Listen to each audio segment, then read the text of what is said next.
Discovered Hamburgers by Addison Books. Scout loved being a dinosaur. Of course, being a dinosaur had its perks. Dinosaurs were able to run faster, roar louder, and were stronger than all other animals. But the best part of being a dinosaur was that they were all big foodies. They loved going out to restaurants and enjoyed eating different foods. There were lots of dishes to choose from: sushi, chicken nuggets, pizza, and more. But Scout always felt like there was a great dish that was still missing. Scout decided to go seek it out, and so began the journey. Scout packed binoculars, a magnifying glass, a plate, a knife, a spoon, a fork, and a map. Scout searched far and wide, venturing through the treacherous terrain. Scout climbed the highest mountains, crossed the hottest deserts, and waded through the thickest swamps. Scout was so exhausted and ready to give up. Just as soon as Scout was about to turn back, a strange forest appeared into view. It seemed the forest had oddly shaped fruit. Scout used the binoculars to look closer. Of course, it was a bread forest. It was filled with bread buns as far as the eye could see. Toasted buns, sesame buns, brioche buns. Scout grabbed some and continued on. Scout left the forest and entered a valley filled with beautiful flowers.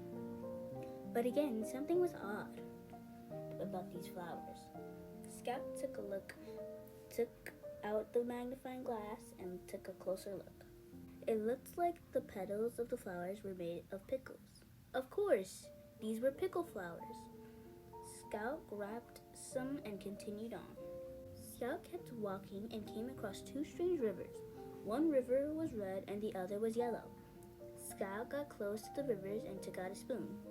Scout dipped a spoon into each river and had a taste. One was sweet, one was sour.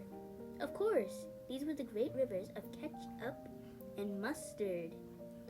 Overjoyed, Scout packed some of each. Scout continued on and wandered by some large bushes that had a wonderful aroma. Scout reached into his backpack and pulled out a fork and a knife and started to poke the bushes. Came out a meaty patty and a slice of bacon grilled to perfection. Of course, these were the bacon and patty bushes. Scout now had lots of ingredients and flavors to work with. The river to work with and started to head home, passing back through the rivers of ketchup and mustard, walking again through the fields of pickle flowers, trekking once more through the bread forest, wading back through the thickest swamps, recrossing the hottest deserts, and climbing back down the highest mountains. Scout, finally at home, went to the kitchen and began to plan the meal.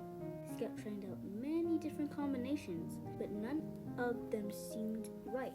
Then it came to Scout.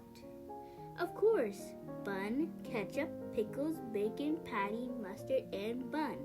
The perfect order for a perfect dish. Now to taste our creation. Scout took a bite. It was good, but it still felt like something was missing. So Scout decided to visit Dr. Ham, the smartest dinosaur dentist in town, to see what they would come up with together. Dr. Ham showed Scout the newest technology in food processing. Scout stood and watched Dr. Ham's team toil and tinker with their formulas to come up with the just right addition to the dish. The machines hummed, the beakers boiled, and the gauges whirred. Voila! After the smoke cleared, all the dinosaurs looked upon their creation in wonder. With the new creations ready for tasting, Dr. Ham began official scientific test. I call this red ball with seeds. This one will be named white spicy oval that makes you cry. This shall be called crunchy green leaves. Scout thought the names were a little long and suggested to name them tomato, onion, and lettuce instead. The other dinosaurs agreed and were amazed at Scout's genius. Scout took out slices of the new foods and added them to the dish. Of course, this was what was missing. Scout tasted the creation and knew it was the perfect dish. Scout shared his discovery with the other dinosaurs, who all agreed that they loved this dish. Scout, thankful for all of Dr. Ham's help, decided to name the dish after the doctor. What's your full name, Dr. Ham? My full name is Dr. Hamburger the 12th. I came from a long line of burgers. It was settled. The new dish would be called Hamburger. All the dinosaurs loved eating Scout's new dish. Even the Velociraptor food guide gave it a six claws way up. News of the dish spread quickly, and everyone had to try it. It was a hit. The dish was so popular that the dinosaurs even made an international hamburger day. Even the movies were made to show how this amazing new dish was created. Scout felt happy and complete. The perfect dish was found, and all was right in the world. The